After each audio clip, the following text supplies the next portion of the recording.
Thank you, and good morning. Welcome to the last morning plenary session of the Propulsion and Energy 2016 Forum. During the past 3 days, you've had plenty of opportunities to hear from your fellow aerospace professionals, over 1,000 of you that are here, as well as over 200 students, and a lot of discussions about the challenges that are facing the industry and the aerospace community, and a lot of discussions about the solutions. And speaking of the remarkable people that we've heard from, we do have today, and I encourage you to attend a luncheon at 12 o'clock. If you don't already have your tickets, they're available to purchase at the registration desk. And the luncheon is going to celebrate some remarkable people that have had some terrific lifetime achievements in aerospace, and they've made truly a real difference in our understanding of the aerospace profession. We look forward to that luncheon and hope that you can be there with us. Whether those of you here in the room or those of you online, please think up good questions and use the Conference IO system. The instructions will be on the screen at various times during the event, and those of you online, the instructions are online. Ask your questions; they'll be provided to the speakers, and they will address them as time permits. We'll leave time at the end for a Q&A. I also want to mention that at the conclusion of this discussion, please stay a minute and a half. We do have some important announcements to make right at the end of the session, and then you'll be free to go get your morning coffee.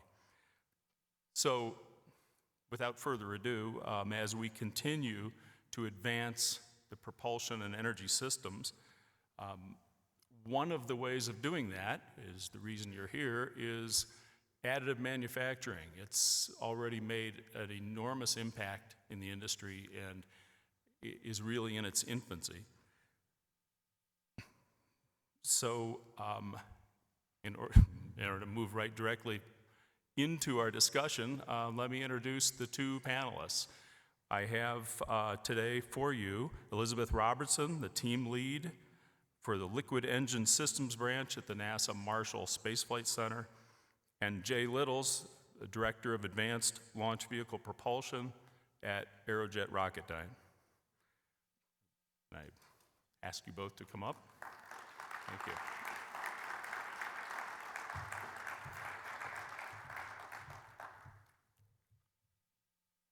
One last reminder, just to use the Conference IO system, ask the questions starting right now. We'll have them as soon as they're finished with their talks. And with no further ado, let's go right to Elizabeth, and welcome. Hi. Good morning. Thank you all for having me this morning. I'm looking forward to talking about additive manufacturing. We've been working at Marshall we've had engineers working for 20 plus years, but as far as applications to rocket engines, we've been working for the last 3 or 4 years on putting this technology into designs and test. So why invest in additive manufacturing for propulsion systems? Well, there are a lot of good reasons, right? There are a lot of things that we have questions about, and I'll address those later.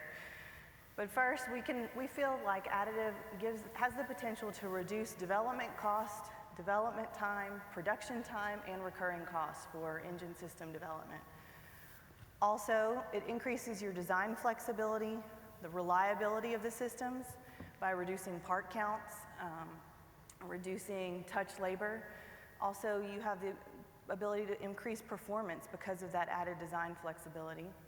And then it can also increase the number of test, fail, fix cycles that you have time for within your allotted schedule. And so all of these reasons are why we need to continue to pursue additive manufacturing and answer a lot of the questions that still remain. So one of the biggest benefits that we've seen in the work that we've done is you can enable what I'm calling it's a new development model, right? But it's not really new. We're going back to a concurrent model where we're able to manufacture and test multiple times within a development cycle and feed that data back into our analyses so that our analytical models get better and that we're able to inform our analysts and inform our designers how the hardware actually looks after it's manufactured, how it goes together, what the find the real bugs early in the process as opposed to analyzing and going through a complete design cycle before the first piece of hardware is delivered and put on the test stand. So this allows us a more concurrent approach, which helps to shrink our design cycles, and it also gives us added confidence in how that hardware is going to perform when we get to our final design. So at Marshall in 2012, we said we need to demonstrate how additive manufacturing applies to rocket engines, applies to propulsion systems, and what better way to do that than to impose system requirements on our designers and on our analysts to really make them think hard about the normal design issues that we run into when we're designing systems. And so we wanted to demonstrate an approach that reduced cost and schedule required for new rocket engine development, and our goal was to get to a prototype engine in about 2.5 years. We had 25 or less people and a $5 million investment per year. We wanted to shift to this concurrent development model and use additive manufacturing to facilitate this approach, and also advance the TRL of additive manufacturing through component and system testing. So there was a significant amount of effort going on, and there still is, for material properties characterization, repeatability, reliability. How do you make sure that the manufacturing process is repeatable enough for human spaceflight applications? And so we were, in parallel to that, designing hardware, building hardware, and putting it on the test stand to prove that the hardware was good enough for use in propulsion systems. And so those two approaches in parallel have really helped us to understand the technology and answer some of the questions as well as we've gone along. And so you can see we did do an integrated model of our system, and we saw some really significant part count reductions by using additive manufacturing for our designs. And it's important to say that there are a lot of benefits to additive manufacturing, and you can realize most of them if you design for the technology as opposed to imposing the technology on existing designs, and that's what we've found. So the first example is our injector for our engine was a swirl coaxial injector, liquid oxygen, liquid hydrogen, and we saw a reduction in cost of by 30% for our initial unit. Now, if you went into a production type approach, you could see additional decreases. And we also saw a really significant part count reduction from 252 parts to 6. So that part count is fantastic, right? You think about your reliability numbers and that type of thing, but also the braze operations, the welding operations, all of the drawings that go with each of those parts, the assembly drawings, the analyses that you would normally do for tolerance stack-ups and that type of thing. You've really cut out a lot of that, and you've really simplified the overall process, not just that one single part. So the amount of paperwork, configuration management, all of those things are reduced when you reduce your part counts. It also allowed for unique design features and, as I mentioned, eliminating some critical machining and braze processes. Another thing that I should mention is that we did test a unit that was similar to how we would traditionally have designed it, but we printed it with additive manufacturing, so similar to an existing design, and we saw similar performance, so similar enough that we weren't concerned about how additive impacted the performance of the system. And then once you start to design for additive manufacturing, you can even get more performance out of your hardware. Another example is a fuel turbo pump that we designed and built for our system. We reduced the part count by at least 50%, and the pump is 90% additively manufactured by mass. So this is a great example of designing for the technology. We significantly reduced part count. You can see there are less than a dozen major components if you don't count seals and bearings and those types of things. We reduced the schedule by 45%, so we had this unit on the test stand within 2 years of our ATP. And we tested additive hardware in an enveloping environment. So we were testing in extreme temperatures, in liquid hydrogen and gaseous hydrogen, and we've tested it over 25 times up to 90,000 RPM, which is about 1,900 horsepower.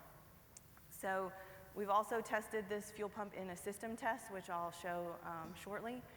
And we have the second unit on the test stand now. So we're continuing to put time on additively manufactured hardware to try to find where those hidden demons are that we are usually concerned with when we get into the final production hardware units. And so here's a video. This is a system test that we performed last summer. It is the fuel turbo pump, the injector, and 3 different valve designs, as well as a fuel mixer that were all made with additive manufacturing.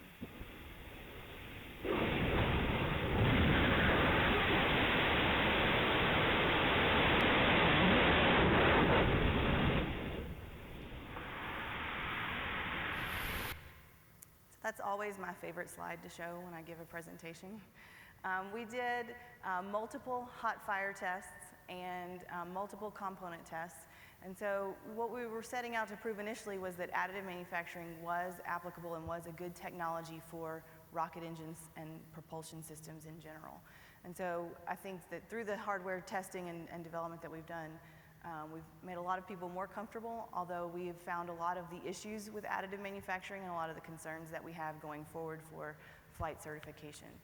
So the lessons that we've lived over the last few years are we can reduce cost and schedule, especially when you design for the process or for the technology.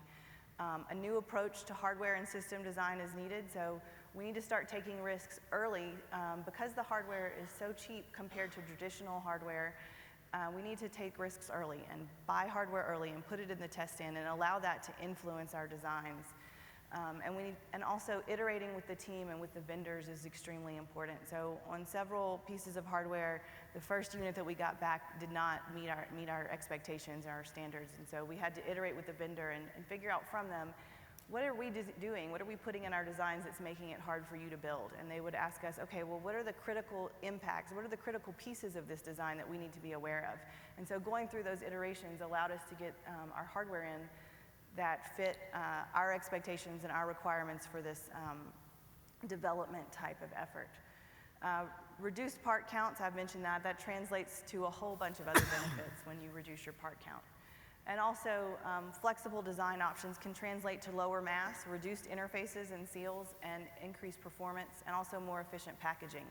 So we were able to, rather than put flexible elements into our system, through our structural analysis showed that we could build flexibility into the system. So we used additive to make complicated bins, to design in complicated bins in the lines and tailor thicknesses of the lines so that we didn't have to use flexible elements, bellows, and internally tied flex joints. And so that's another benefit that we saw. And while the additive manufacturing's properties are still uncertain, in none of our material testing that we did where the hardware was properly hipped and heat treated did we see any properties that were worse than traditional cast parts, and most of the time it was right up near the minimum rot properties for the Inconels that we used. So, as I mentioned, there are a lot of challenges that remain with additive manufacturing, right? The industry is growing and changing rapidly. We sometimes found that quality would follow people rather than a company. And repeatability is necessary for flight hardware. And so those are some of the immediate concerns that come to mind when people ask what it takes to put this hardware onto human-rated systems. A consistent approach to requirements that does not inhibit the cost and schedule savings is needed. So as we impose requirements onto vendors and our partners, we need to make sure that we're not overly constraining them so that we negate all of the benefits of additive manufacturing. Right now, this technique is still an art, right? There's a lot that goes into designing support structure, setting machine parameters, and so as we learn more about those things, I think that'll also lead to increased consistency. And then also we need to engage the manufacturing vendors as early as possible in the design phase. And so what we did, which I think was a good practice, is pre-PDR, our initial designs right out of the gate. We had vendors go and build those individual piece parts so we could see what their capabilities were, what the hardware looked like, and then feed that information back into our design. So we weren't just feeding analysis information back in, we were also feeding hardware information back in, how the hardware looked.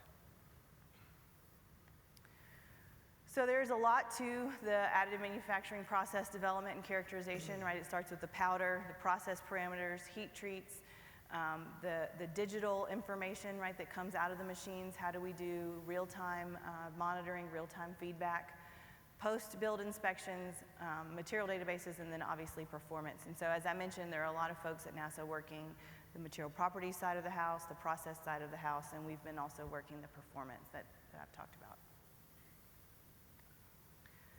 So areas for growth and investment. This additive manufacturing in general, I think, is an area that we'll all be talking about for a long time until we answer a lot of these questions. But material characterization and development, large build volumes, advances in freeform technologies that allow us to build bigger pieces of hardware, larger components, multi-build materials, NDE, and then real-time monitoring and feedback. And so I think that we'll see growth in all of those areas in the near term. So in summary, right, I've touched on all of these things, but additive manufacturing really does have significant advantages for propulsion system applications. It helps you get into hardware and testing early, and we hear over and over and over in lessons learned discussions and sessions about what we should be doing currently in the industry. Get hardware into test as early as possible. And so additive really is a facilitator for getting the hardware into test earlier than we traditionally were able to when our lead times for parts were months or years. There is still some post-machining. So if you have a sealing surface or if you have a part rotating at 90,000 RPM, you're probably going to need to go in and do final machining to clean that part up. Make sure that all your tolerances are just right. The design flexibility also introduces some additional complexities, right? We can now put in cooling passages. We can put in internal structures that are not easily inspectable, and so that's a challenge for us to figure out on the NDE side. And then finally, you know, the cost impacts of certification, what those inspection techniques are going to be, and how surface finish is going to improve and change. Those are all things that we're going to see a lot of discussion about in the coming years. All right, that's all I had. Thank you.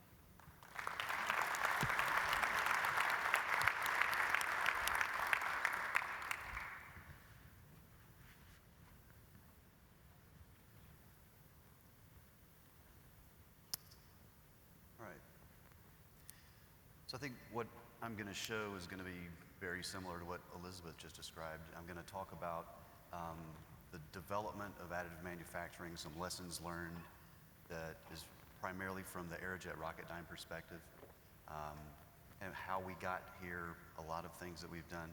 Primarily, I will primarily keep working back towards the powder bed processes. It's the area that we've been working the most over the past probably 8 years or so. That said, we're working other processes, and much of what I'm going to talk about is actually germane to the multitude of processes that are emerging and a lot of the things that are going to be coming down the pike, and I'll hit on some of that. And I think probably when we start talking about where things are going in the near future and distant future, we'll get into some of those other processes as well. So as Elizabeth described, you know, additive is a fantastic tool for certain applications to look at ways to significantly reduce cost of complex geometries. It can help us in terms of schedule, in terms of lead time, logistics benefits eventually. When we first got started, really in full, we'd worked with additive in terms of some of the plastic materials and whatnot, but when we really started working metal additive significantly was roughly 8 years ago. And we did so, we had a concerted across-the-board affordability focus on a range of different technologies, looking at things that we could do to reduce manufacturing costs. One of those that was a decidedly low TRL at the time was to make a all powder bed additively manufactured gas generator injector. So what we chose at that time was a F1 GG injector, which was right about the maximum size that you could put in the build envelope of the powder bed systems at the time, laser powder bed systems at the time.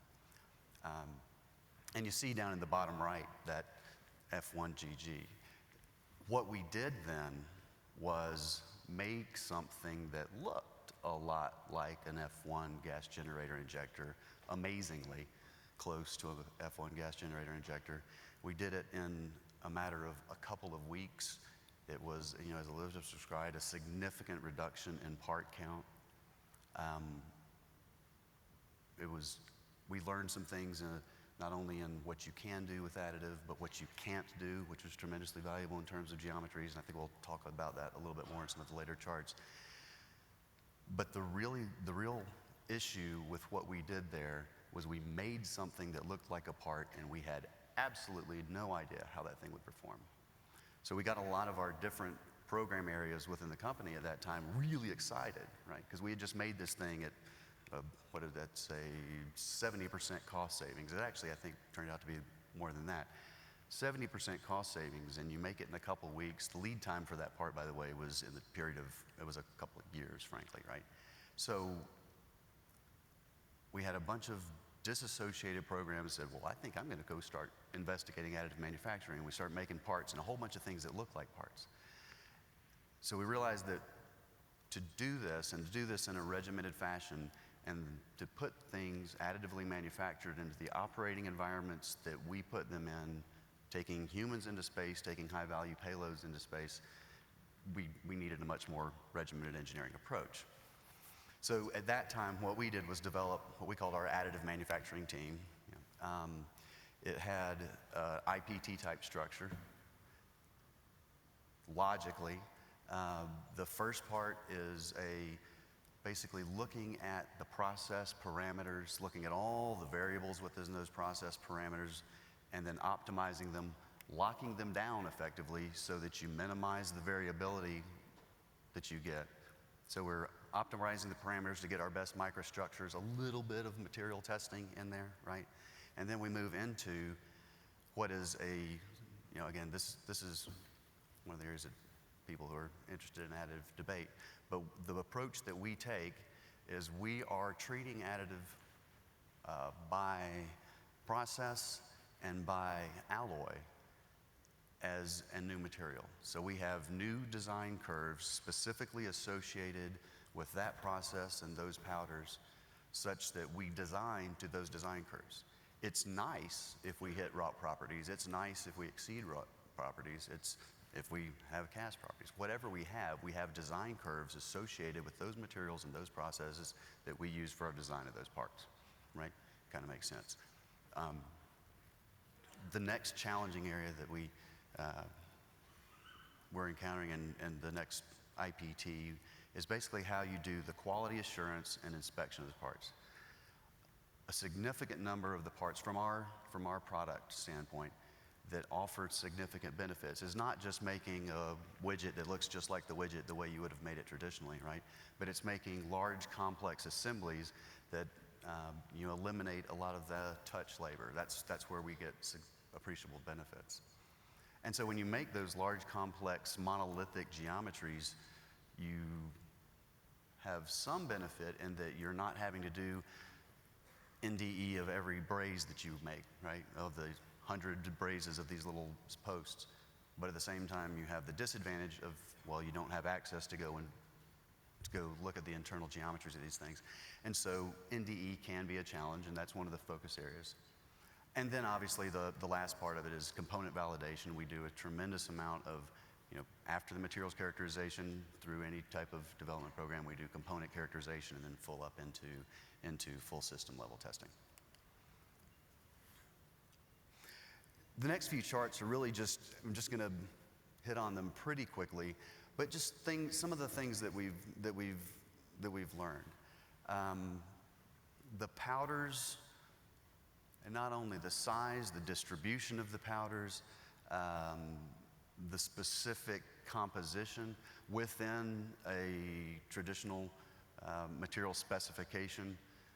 We've found that there are windows that will be important. If you use the entire specification as the specification that you define for the additively manufactured part, that is not always acceptable. So we've done a significant amount of looking at optimizing those powders and trying to figure out what is best for the processes. Heat treating, obviously huge, actually can have as much of a benefit or of an impact as what we have in terms of some of the powders. This is a reminder that the parameters, not only the parameters of the machine settings, but the geometry of the components can have an impact based on the process as well. It's really hard to see, and I would love to use a laser pointer and show you, but it's going to look like one of these things. Oop, sorry. Let me see. But if okay, laser and lean. So kind of right in this area. What you see with this part is it's not just the final geometries of the components that you have to consider these days when you're doing something, but because we're building things layer by layer, you can have intermittent geometries that can have thermal strains through the processes, or at least from a powder bed laser type standpoint. But the thing to consider is these intermittent geometries, as you're building the part, can have stresses in them that can lead to issues that wouldn't if you did a stress analysis of the entire part, right? It kind of makes sense, but when you're starting to do this, it didn't really just jump out. So when we were designing things, we have to consider how the stress fields are going to evolve through the manufacturing processes, not only within their operational environments, okay? Some of the geometries that we make as well can be influenced. You know, the powder bed processes have this little windshield wiper, right? It's a recoater. Some of you know this a lot better than I do. But it comes over and it smears the powder at a nice even level for each successive layer. That recoater, as it interacts with the powder and then into the solid material, or the consolidated material, can actually have some type of physical interaction that can impact how the powder is being spread and can cause challenges. So there are a number of parameters that aren't immediately obvious that you know, geometries that we design within a component that we would like to have that we actually have to avoid. So just to reiterate that additive really does open up the design window in terms of things that you can make, but there's also a lot of stuff that you got to really consider you can't, right? Geometries that you have to avoid. And I think we touched on this. We do, it's not just a little tensile testing, right? We do the full design spectrum, statistically significant design curves based on all of the key failure modes from which the components will operate within the pertinent environments, both base and as deposited, right? As you notice, a number of these different processes and different machines even have surface effects, and some of those have particular debits for certain environments and how we design around those. And I think I touched on this, but basically the point of this is that designing for additive manufacturing is an exceedingly broad statement area, right? It's going to be pertinent to the alloy system. It's obviously pertinent to the type of approach, laser powder bed, electron beam powder bed. But even between laser powder bed, there are significant differences between the different manufacturers of the system. The way they raster the lasers around, right? The way they do the recoating. There are a number of these things. So when going into this from a relatively low technology maturity standpoint, we have treated them independently in terms of development of the design curves, such that you know, the onus is on demonstrating that they're similar versus just assuming that this laser powder bed system is going to do the same thing as this one. And then I'm sure some questions will be, well, what about machine A versus machine B, right? From the same manufacturer, there's variability, and what we have to do is characterize that variability and impart that variability into the design systems statistically, probabilistically, however. And this is, again, down at the bottom, is just showing one of the types of components that I was talking about, a monolithic, not just an injector, right? But it's an injector dome assembly. It's the whole kit and caboodle of the injector system. And think about, you know, the thing is yay, right? It's a Inconel 625 part. and we strongly desire, from a quality standpoint, to be able to do inspections. And so how we develop those inspections and assign quality, reliability values to those types of parts is one of the areas that we've been working significantly.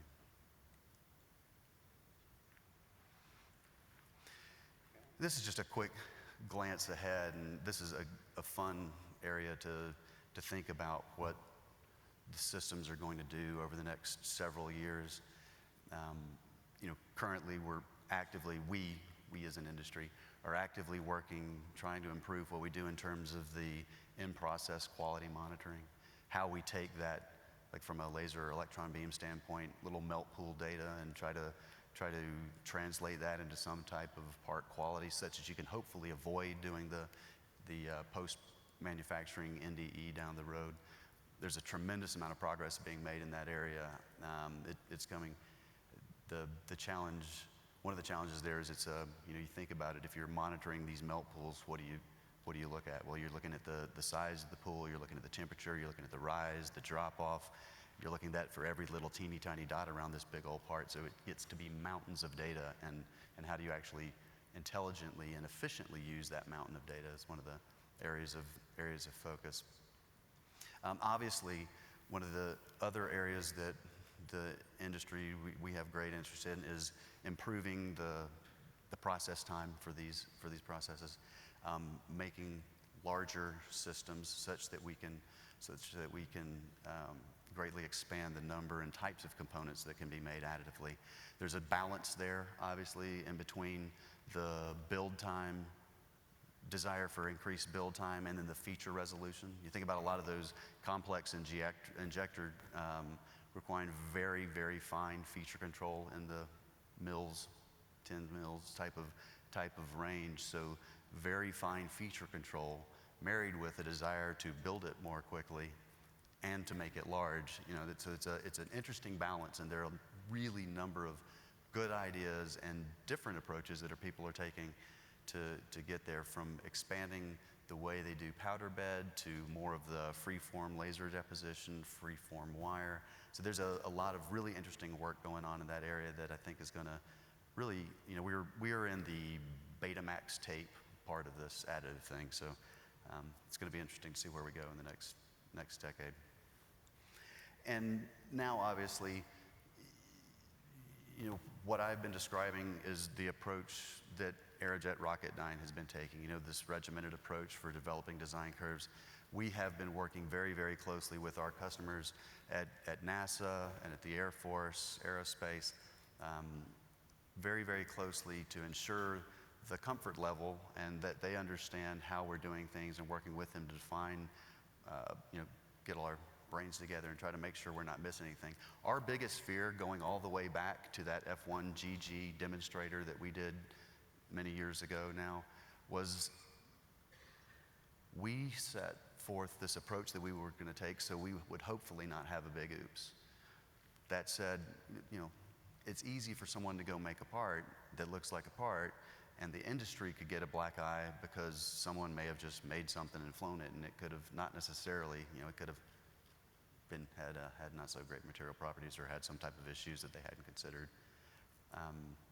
So what we're doing as an industry now is really moving into how we define standards and working together to get a regimented qualification and implementation approach for additive manufactured parts for our industries. Okay, I think I've hit on all this, but powder's important. We really have to lock down the processes and develop those design curves and use the design curves such that we know what we're dealing with. Another one, the bottom point there is new designs are easier than trying to replicate old designs. A lot of the cost, the affordability focus that we have taken on over the past several years is really to try to get affordability benefits and schedule benefits for some of our legacy applications, and we are doing so successfully, but that is a much more difficult challenge when you have something that's not, you're desiring not to affect form, fit, function, on a qualified system, then when you have that design flexibility, it's because you know you need to avoid this type of feature with an open design. And the new designs that are being enabled to this are just are very, very exciting. Okay. All right. So I think we kind of hit on the same thing, right? It's an exciting area to be working. There's a tremendous amount of benefit. We're already having significant success in terms of affordability and lead time. We as an industry have to establish standards and really get everybody comfortable. And frankly, all folks that implement additively manufactured parts within our industry using the same approaches such that the technology and capability doesn't get a black eye. Right? Thank you.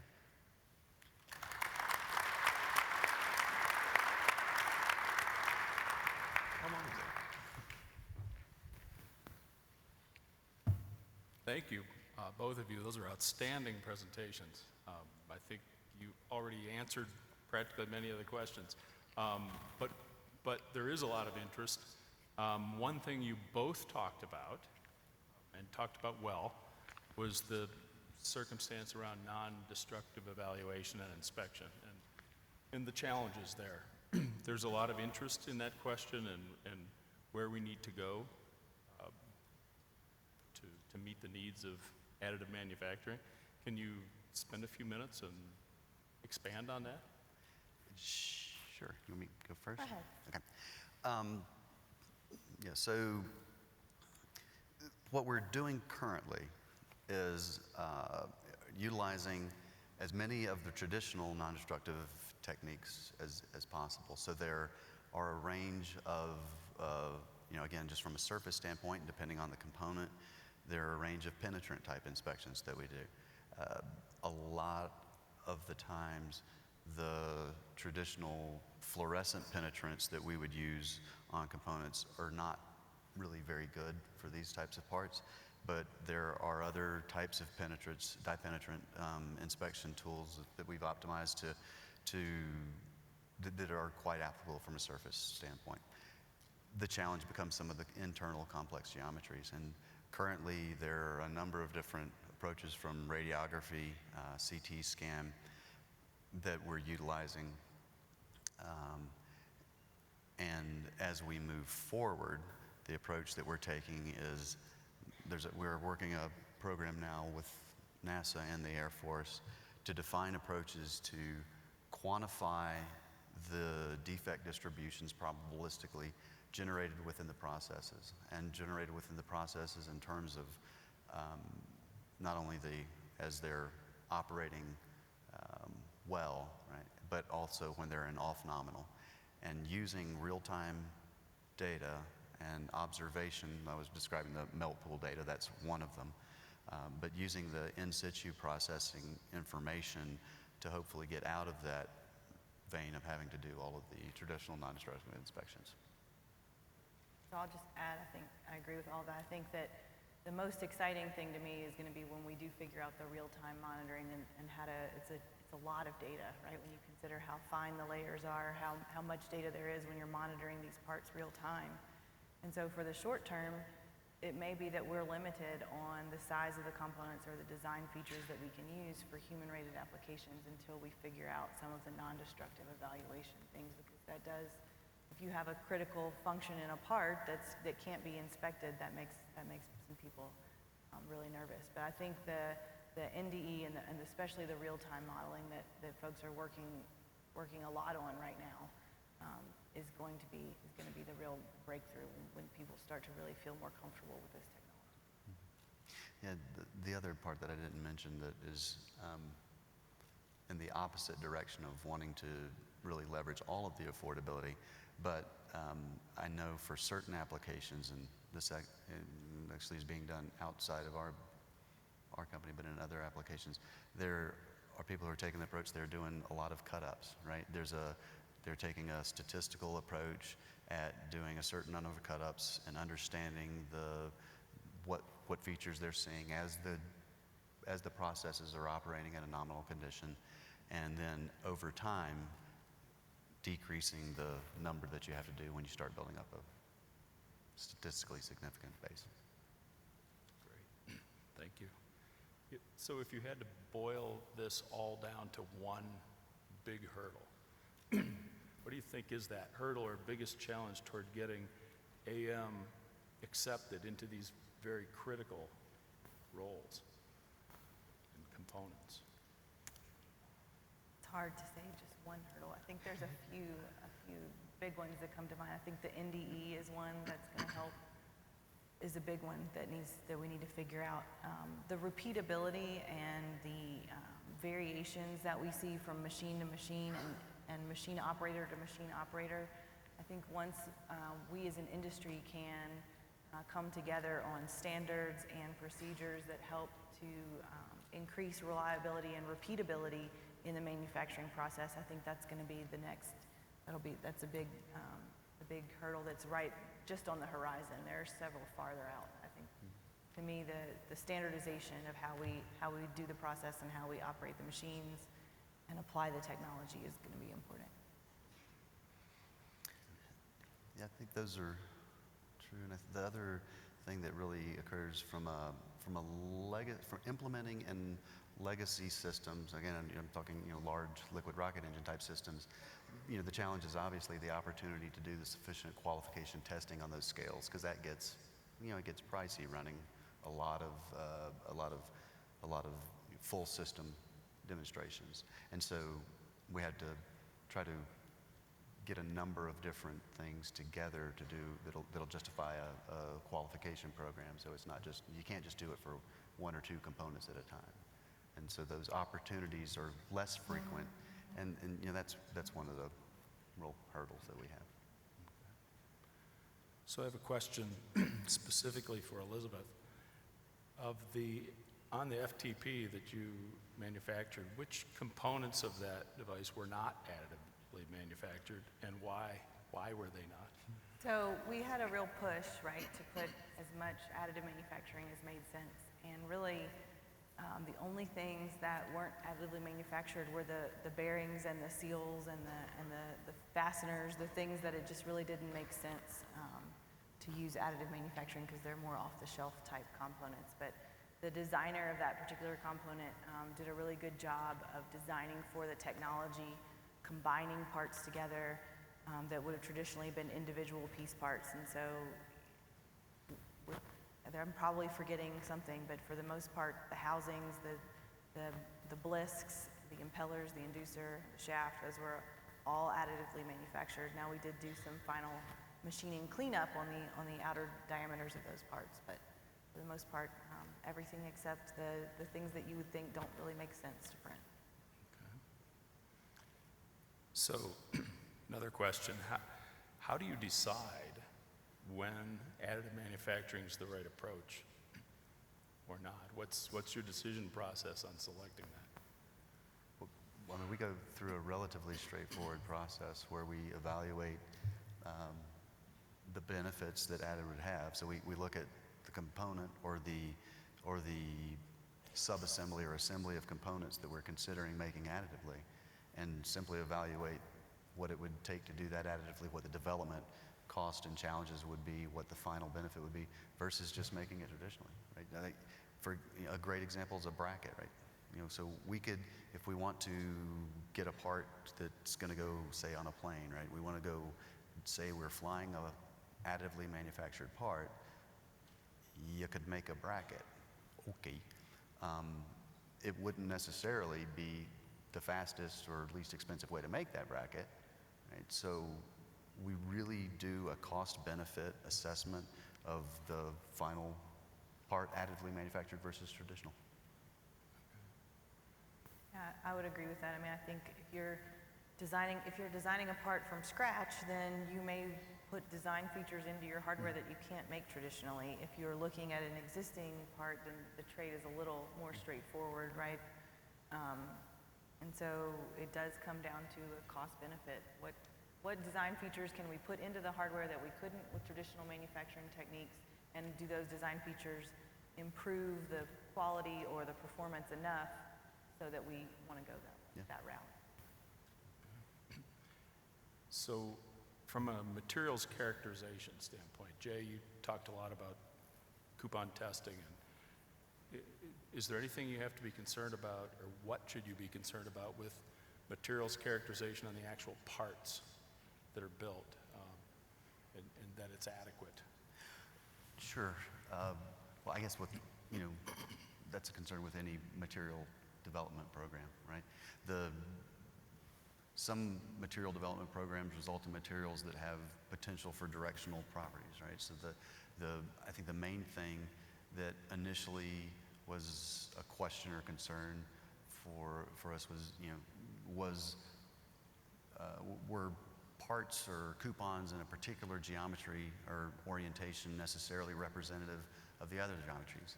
And if you remember, I think you had a picture and I had one or two pictures as well of these build plates that had all those bars on it, and you noticed they were all jam-packed in there like a Lincoln log house had fallen over.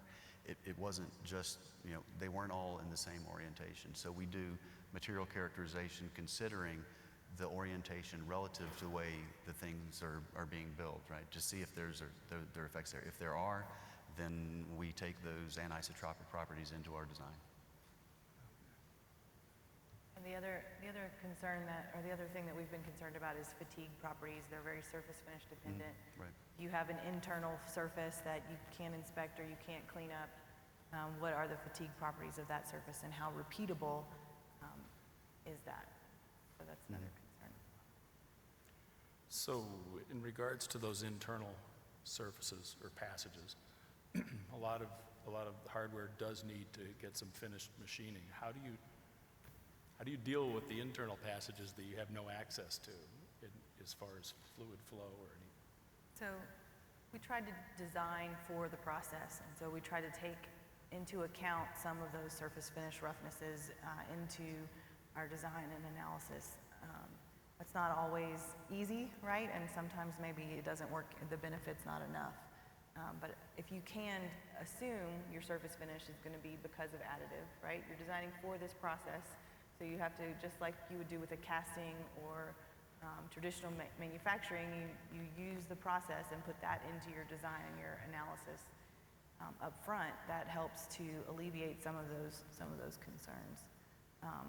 That's not always the case, and we did a lot of work with different types of surface finish treatments, and then would cut parts up to see what they did. I think there will be a lot more work on that once you have a part that you're going to take through to a flight program. You'll want to do more iterations and see how repeatable those treatments really will be for that part. Because you're right, if you can't see them to inspect them, then how do you know that what you expect is what you have?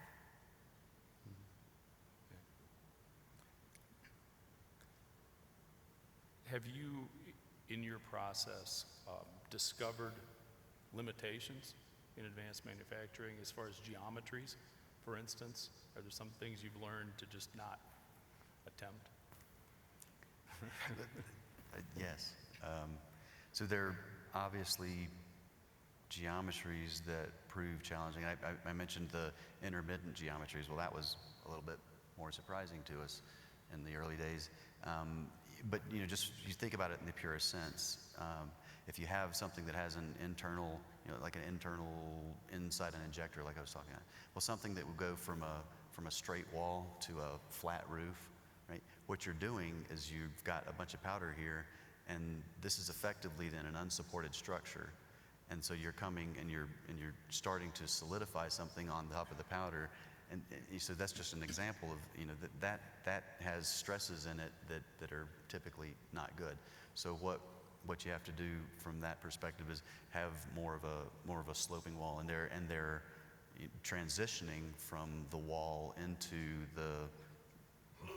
a ceiling type of area, and there are rules and limits that I think a number of people within the industry have defined of what you can and should try to avoid there. That said, that's an internal geometry. Some of the external geometries that you try to make like that, you can build. And I think I had a part in there, but it's kind of strange looking. It was a duct-looking thing, but it looked like it had a beard, right? Because it was effectively a build structure. So you can build these non-permanent parts, structures that actually little trusses that can hold up the component and support it as it's being built, that you then cut away pretty quickly, easily, EDM or some type of process like that as you when you're done manufacturing it. So the short answer is yes. There's a lot that goes into your design manuals, not only what you can, but a lot of the keep outs and avoids. And one of the surprises we found, so we went to multiple vendors across the country.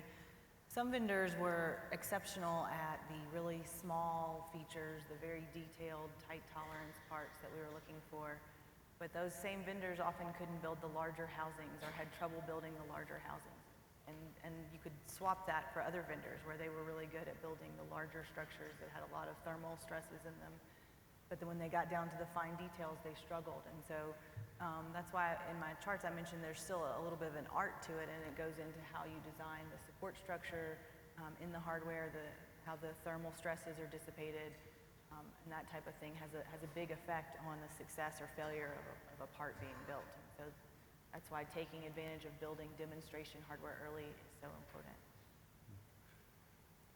So you also both talked a lot about parts number reduction and lower cost and speed. What about weight reduction? Have you seen opportunity for that, removing flanges and bolts and things? And what's been your experience? Yeah, so I think there are definitely opportunities for weight and mass reduction. So the efforts that we did were simply to get the hardware into test quickly.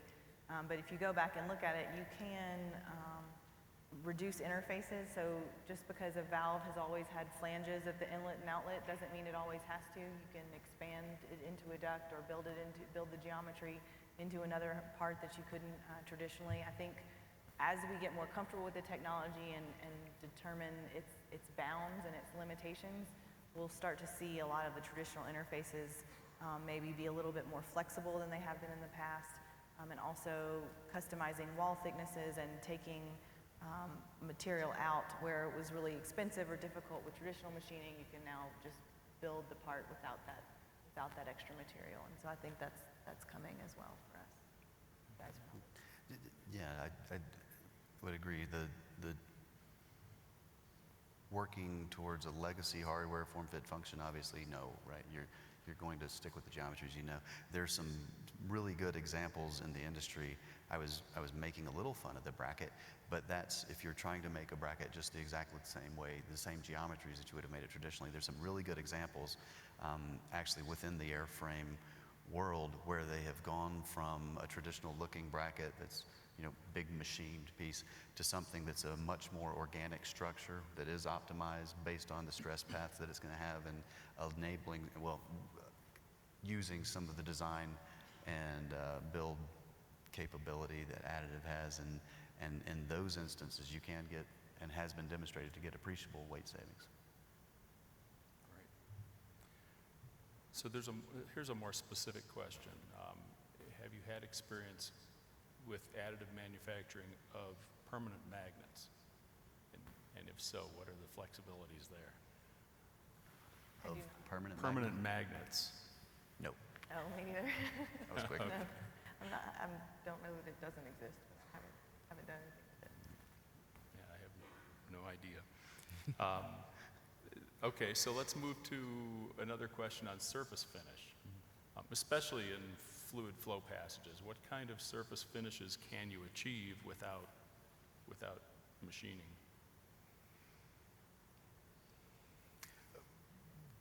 Well, just yeah, right.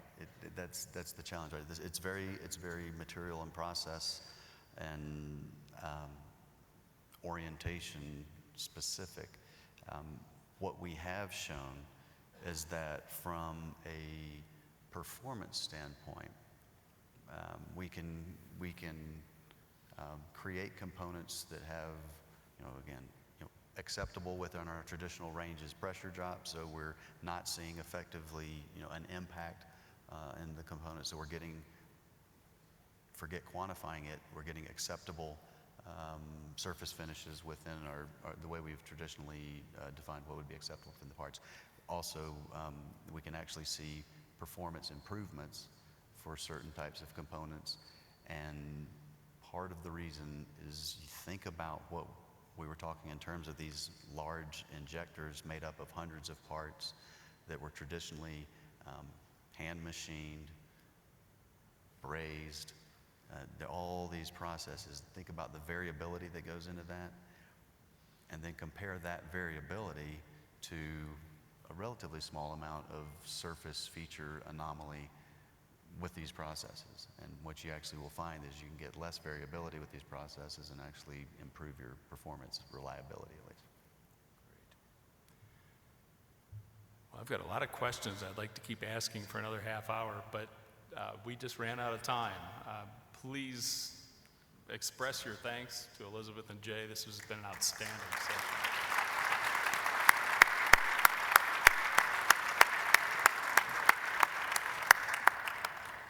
And before you get up and go, let me mention a few things. I would like to mention that at 9:30 coffee, or until 9:30, coffee is still available at the exposition hall, so please take advantage of that. Our final Forum 360 panel is this morning at 9:30 in Ballroom F. It will be of particular interest to the early career folks. It's going to be a discussion by Rex Jevedon from BWX Technologies on 7 career hacks for professional success, and it will be followed by a roundtable discussion about career tips and tricks. And then just like to remind you, at 1:30 we'll see you back here for the closing plenary session. Pierre Chow will be speaking about the strategic challenges and opportunities in the power and propulsion market. So with that, enjoy the rest of your morning. Thank you.